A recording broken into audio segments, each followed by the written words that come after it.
Everybody, welcome back to Dividend Stockpile. We're here again with one of our channel favorites, Troy Cates from NEOS Investments, and we're going to talk about two of their brand new ETFs that they just launched last month. MLPI, the MLP and Energy Infrastructure High Income ETF, and NLSI, the NEOS Long Short Equity Income ETF. We're also going to be talking about things coming up in the NEOS universe, and we're also going to talk about how Troy is looking at the market for 2026. So with all that, Troy, welcome back to the channel. Hey, Jeremy, thanks for having me and Happy New Year. Happy New Year. Yeah, it's nice to see you again. Hopefully your holiday season went well.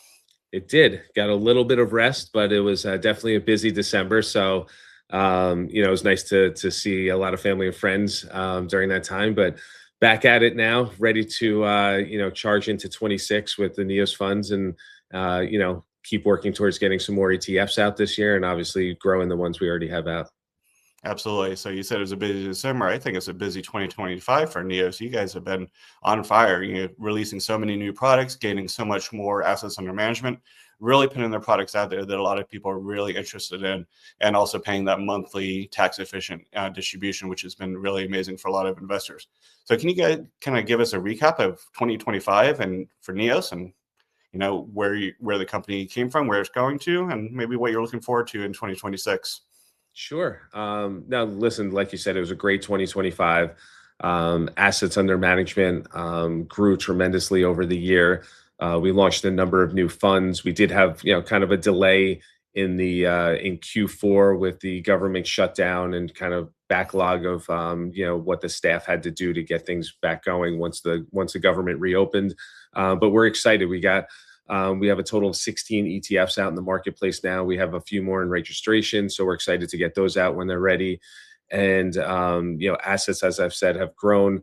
The firm itself has grown well over 30 people here at NEOS, 30 professionals from trading, sales, distribution, marketing, management here. So it's been really exciting here at NEOS, just watching the firm grow, and of course the reception we've been getting in the marketplace with the products we're bringing out. So we were really excited to get out some of these new products, towards the end of the year, whether it was MLPI, our MLP and Energy Infrastructure ETF, our Long Short NLSI, our Ethereum NEHI. So we're really excited to get those out and continue to work towards. We still have a few more in registration. Our boosted series, which we're hoping to get out possibly in January if we can get through the process with the SEC there. So outside of that, I know we talked about it briefly before, but we also kind of changed our distribution calendar. You could always go to our website and look at it, but we have kind of spread out the distributions for the different funds or different groups of funds. So week 2, for example, will be the fixed income week, where the fixed income products will pay their distributions. Week 3, which has been the traditional week that we kind of used in the past, will be more of the high income products, whether it's SPYI, QQQI, or BTCI, and so forth. And then week 4 is our hedged product, week of distributions. That's QQQH, SPYH, and now NLSI.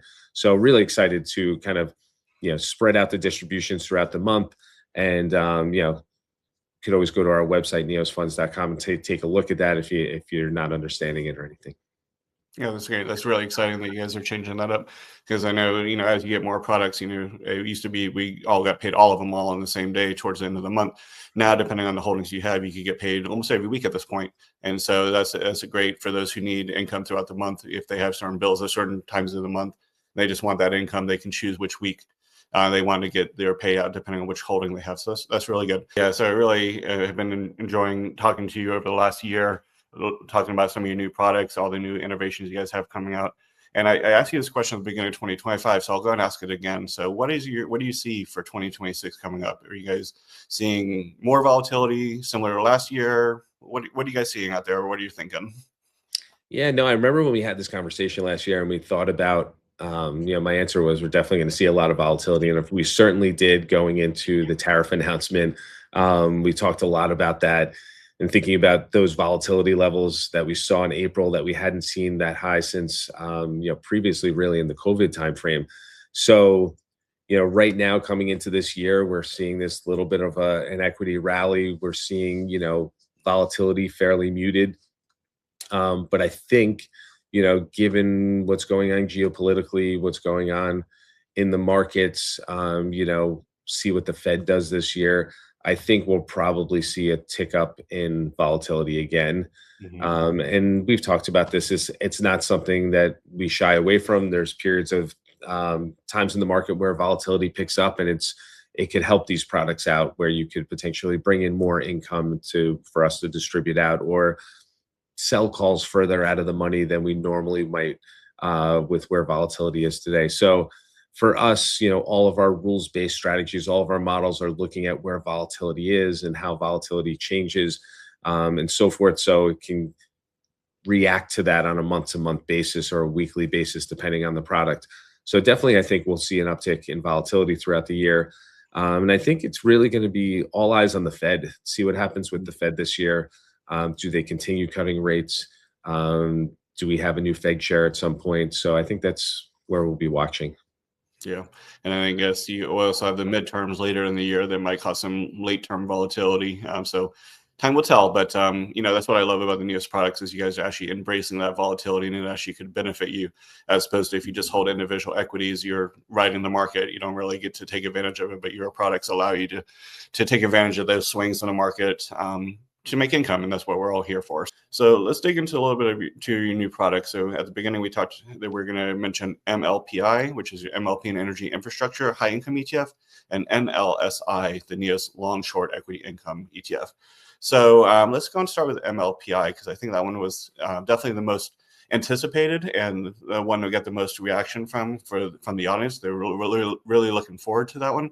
So can you give a high level what that one's all about, and we'll dig into the details? Sure. So this one, we wanted to build out an index with an index provider we've worked with before, Mercube, and figure out how we can build a basket of MLP and energy infrastructure names that could be within an ETF and compliant to an ETF. So a lot of people ask, oh, it's MLPs, are you getting a K1? In the end, MLPI is an ETF.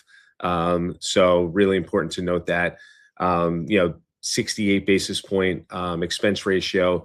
But getting to the index, it's usually around 24 names in the underlying index, names that you might have seen before, given that there's not a ton of MLP and energy infrastructure names out there anymore. But we have that index. And then to bring in the income, there's no index options on this sector. So we're trading AMLP flex options. So AMLP, one of the larger ETFs in the space, we're using those options, which are fairly liquid, to bring in that premium on a monthly basis. We're using the flex options because we don't want to be called away from any potential on any of the short calls. It also gives us the opportunity to write strikes between the listed strikes if we're not finding the appropriate levels that we're looking for. So it's very helpful from that standpoint. And with that, we're able to bring in, because of the volatility around these names, because of what these underlying names actually put out, in their own dividends and distributions, we're able to bring in a good amount of income from the short calls and distribute that out along with any of the income we're getting from the underlying names. Yeah, so I know you guys have just done your first distribution because this one's brand new, but I was a little shocked when you guys came out with an announcement. It's a pretty high yield on this one for the first month, at least. I'm showing 1.31% for the first distribution. Yes, that's correct. That's a lot higher. I think a lot of people are looking for that 10 to 12%, but 1.31 could potentially put you closer to the 15. So that's a pretty good total distribution. Hopefully that can continue. Yeah, no, it's with that, like I was saying, with that volatility around the sector and what we were able to bring in off the short calls, on top of thinking about what those underlying names are paying out, when you put that all together, that's where we wound up. And we do have a range of where we think we're looking to distribute, and it kind of fell right within that range for us. That's great. Yeah. And, MLPs are known for their high distribution. So that actually makes a lot of sense when you combine the dividends plus the options premiums that you can get for that. So I was looking at the top holdings, and it looks like it's a mix of US and Canadian based MLPs. Is that something unique to your particular index you build, or is that kind of what all of the different indexes use?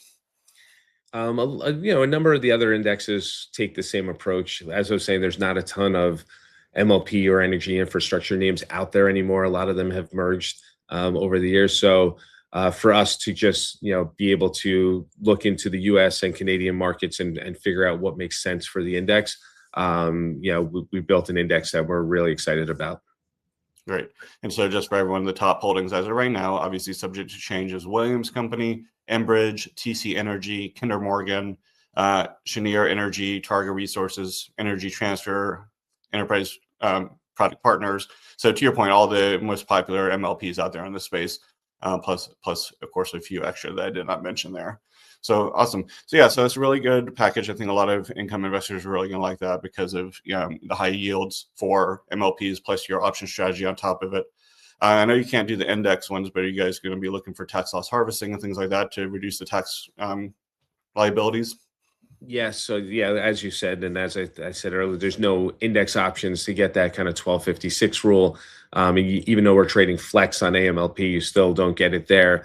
But yeah, we look for anywhere we can build in the tax loss harvesting, or of course throughout the index names, but also really around the option portfolio, which is what we focus on the most when it comes to that piece of it. So we're still using our same methodology. It's just a different index. It's a different, obviously, option chain. So once we have that kind of going through, we get a better idea of how much we could what kind of losses we could harvest from that portfolio. And of course, it has to do with how well the underlying equities, underlying holdings do as well. Yep, absolutely. Okay, well, thank you for that. That's a good summary of MLPI. Really looking forward to see how this one works in the future. So far, so good. Your AUM is pretty strong in this one for only being out there for a month, and your first distribution is really strong. So I think it's really hitting, with the audience and investors, and they're definitely starting to pick up on this one. Let's move over to NLSI, your NEOS long short equity income. So, looking into this one is a little bit different than what I would feel like some of your other strategies are. So some people may be a little confused. Can you give an explanation of what the long short is all about? Sure. So I think traditionally when people thought of a long short, they're thinking about a hedge fund, which usually has, it's usually more difficult to get into. A lot of people look at it. Sometimes the actual cost of a hedge fund is expensive. You always hear of that 2 and 20 or 3 and 30, where you're paying 2% management fee and 20% on the profits. So it's a little different when you put it in the ETF structure. The total expense ratio is 98 basis points. Sometimes you'll see it higher from an expense ratio because there's those shorts in there, and there's a cost to borrow and short those names, and that gets added on to the expense ratio. So a number of people have asked about that, but the management fee is 98 basis point, but the total expense ratio can be a little higher because of those different fees that come with shorting. So when you think about the long short and what we're doing here, we're using the S&P 500 as the universe where we pick all the names. It's a quantitative model that we've worked on for a while with a research partner, and thinking about taking that S&P 500 universe and building out a long portfolio that's usually around 30 names or so, and then building out a short portfolio that's about 30 names. But when you think about what your net long exposure is, we're usually about 120% long and about 55% or so short, giving you a net long exposure of about 65% compared to, say, the S&P at 100%. Mm-hmm.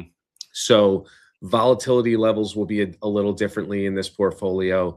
Obviously, you're trying to make money on the shorts when they go down and capture that when you can. And on the longs, obviously, you're looking for those to move higher. The portfolio can be is looked at weekly, daily, but looked at weekly in the sense of, do we need to close out any of these shorts? Are we closing out any of these longs? And something that we continually monitor. So a little different than our other portfolios, like an SPYI, where you're just buying the names and tracking that underlying index. This is more of a quantitative model that we are actively looking at on a daily, weekly basis to make sure if any of the long names fall out of the rules for what makes it a long or short names, fall out of the rules for what makes it a short, we can close those and move on from there. And then, of course, there's the option overlay portion of it. So this portfolio obviously produces some income off of it from just being long some of these names, but is very, very small distribution. We wanted to add some income by putting in a put spread overlay. And so very similar to how we do in some of our fixed income portfolios where we're trading S&P 500 index options, we're rolling them on a weekly basis. But again, we're trying to pair the volatility of that short put spread portfolio in the S&P 500 with the volatility that we potentially see in the long short portfolio. And with that, we're getting on a weekly basis, we're bringing in premium that we could then distribute out. So it's not a high income product, but it is more of an income product. When you think about traditionally owning the S&P, maybe you're getting a 1% distribution on a yearly basis, whereas this we can hopefully give you a little more over time between the options and the holdings. Yeah, I was looking at the first distribution. It looks like it was about 0.48% for the first monthly distribution. So if that holds, you're looking at around 6% a year on the yield. It falls right into the range we were looking for this. Obviously lower than a high income SPYI, even lower than maybe the hedged version of for SPYH or QQQH. But again, trying to just add income to a portfolio that traditionally would not really give income on a monthly basis. Yeah. So should people consider this more, not more, should people consider this as both a capital appreciation plus a small income proponent? Yeah, I think people could look at it more in your alternatives. Okay. When you think about your alternatives portion of your portfolio, are you looking at some things like real estate we've talked about before, obviously Bitcoin, Ethereum, but then maybe a long short could be in that portion. It's not straight long equities because there is the short component, but that short component is trying to capture that additional, call it alpha, where it can when the market moves in. So you're going to see a lower vol portfolio, but you could also see some nice outperformance when the market's moving sideways to a little bit higher. So for us, it's really taking that different approach and that quantitative approach to make sure we can potentially have a nice performing portfolio with monthly distributions on top of it. So I really think it falls into that alts bucket. A lot of people might look at it in the hedge side because potentially when the market's moving lower, this product could do a little better than the S&P 500 because of those shorts, giving it that added income sort of performance versus the longs it's holding in the portfolio. Yeah, great. Yeah, definitely. It's a very unique product. I'm very happy that you guys brought it out. It gives us a different tool in our tool belt, if you will, different way of approaching our investing. So I have a small position in NLSI as well as MLPI, but I'm definitely interested to see how this one works out and see what it looks like going forward as the market moves around and see how it all performs. So really looking forward to both of these particular ETFs you guys have brought out.